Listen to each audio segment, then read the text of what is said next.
Imagine falling in love with your soulmate, only for them to become your worst nightmare.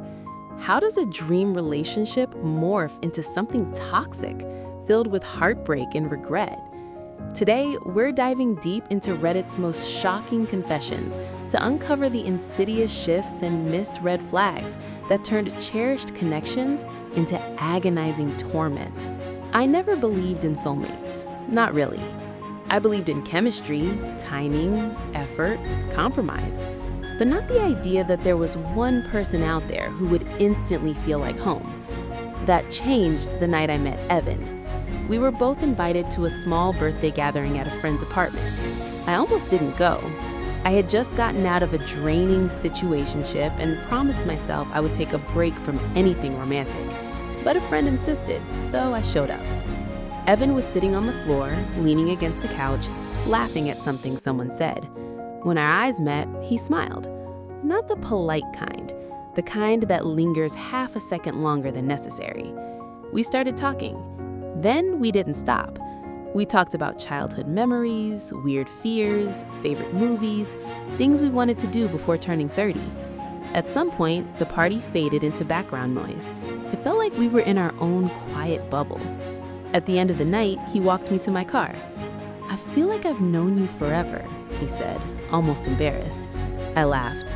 "That's impossible." "Yeah," he said, smiling again, "but it feels true." That was the beginning, the dream phase. Our relationship moved fast, but it didn't feel reckless. It felt natural. He texted good morning every day. He remembered tiny details about me. He'd surprise me with my favorite snacks, playlists he made for my long drives, handwritten notes hidden in my bag. He listened, really listened. When I talked, he looked at me like every word mattered. Within 3 months, people were calling us that perfect couple. And honestly, we believed it too. We never fought. We laughed constantly. We had the same goals, the same sense of humor, the same idea of what love was supposed to feel like. He told me I was different from anyone he'd ever met, that I was his peace, his safe place. I told him he was my person, and I meant it. Looking back, the first red flags were already there. I just painted them pink. The subtle shifts. The first thing that changed wasn't his behavior. It was my routine. Evan wanted to spend all his time with me. At first, it felt romantic. "If I could, I'd be with you every second," he'd say.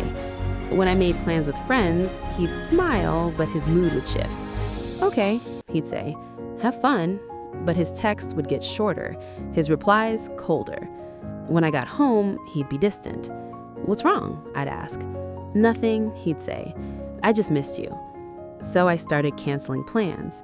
Not because he asked, he never directly did, but because it felt easier than dealing with the emotional weight that followed. Then came the jokes. He'd tease me about my clothes. "Are you really going out like that?" He'd laugh. About my friends. "Don't you think they're kind of immature?" About my work. "They don't appreciate you like I do." They were always framed as concern, or humor, or love. And slowly, without noticing, my world got smaller, and his got bigger. The first crack. The first real fight happened over something small. A coworker had commented on one of my photos. Nothing flirty, just great shot. Evan went quiet.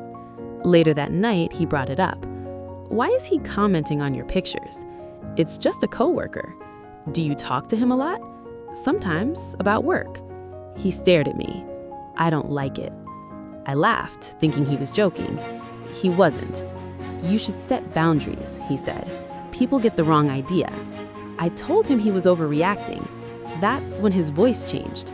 "I just care about you," he said, "and I don't trust other men." We argued. He accused me of being dismissive. I accused him of being controlling. He left. An hour later, he came back with flowers. He apologized, said he was scared of losing me, said his past had messed him up, said he'd work on it. I forgave him. I thought that was love. The slow poison. After that, things didn't explode. They eroded. He started checking my tone.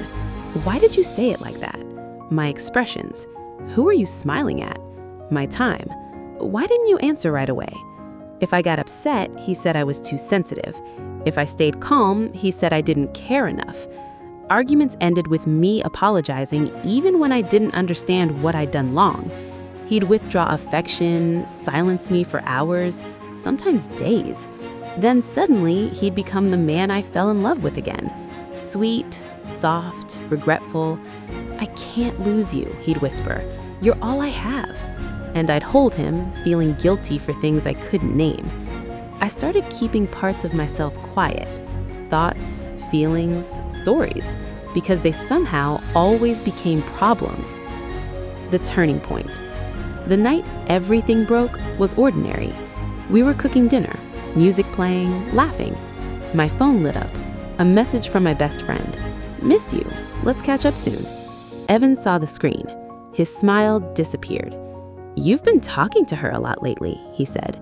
She's my best friend. She doesn't like me. That's not true. She's always trying to pull you away. I put the spoon down. This isn't fair. He stepped closer. You're changing. No, I said, shaking. I'm disappearing. The room went silent. He looked at me like I had slapped him. That's cruel, he said. No, I replied, shaking. What's cruel is feeling lonely in a relationship. Something in his eyes hardened. If you walk away from me, he said quietly, you'll regret it.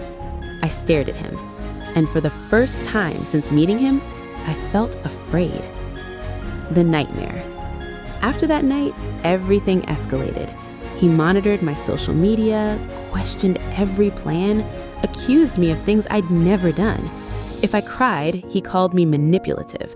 If I defended myself, he called me abusive. Somehow, every conversation ended with me doubting my memory, my intentions, my reality. I Googled things late at night. Why do I feel crazy in my relationship?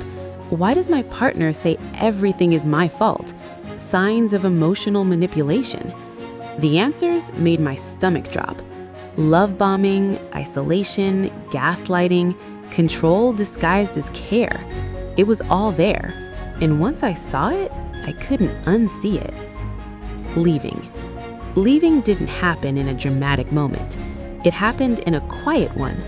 I was sitting alone in the bathroom, crying silently so he wouldn't hear, and a thought came to me, calm and clear. If I stay, this will be my life. That was it. Not fear, not anger, clarity. The next morning, while he was at work, I packed a bag, just essentials. I left a note, not an explanation, not an argument, just, I need to choose myself. Then I turned off my phone. Aftermath. The messages came anyway, through email, social media, mutual friends, apologies, accusations, promises, threats. I can't live without you. You ruined everything. I'll change. You were the problem. All in the same day. It took months to feel like a person again, to trust my thoughts, to sit in silence without feeling guilty, to laugh without waiting for punishment. I went to therapy, I reconnected with friends, I relearned what peace felt like. And one day, I realized something terrifying and freeing. I didn't miss him. I missed who I was before him. Reflection. Evan wasn't a monster, and that's the hardest part. He was loving and funny and broken. But love doesn't excuse harm. Intensity isn't intimacy, and chemistry isn't safety. Our relationship didn't turn toxic overnight. It transformed quietly through small allowances, small silences, small justifications, until I didn't recognize the life I was living or the person I'd become. Why I'm posting. I'm writing this because somewhere, someone is probably in the dream phase, telling themselves, he's just caring a lot. She's just insecure. It's normal to fight. And maybe, but maybe not. Sometimes the nightmare doesn't start with pain. Sometimes it starts with perfection.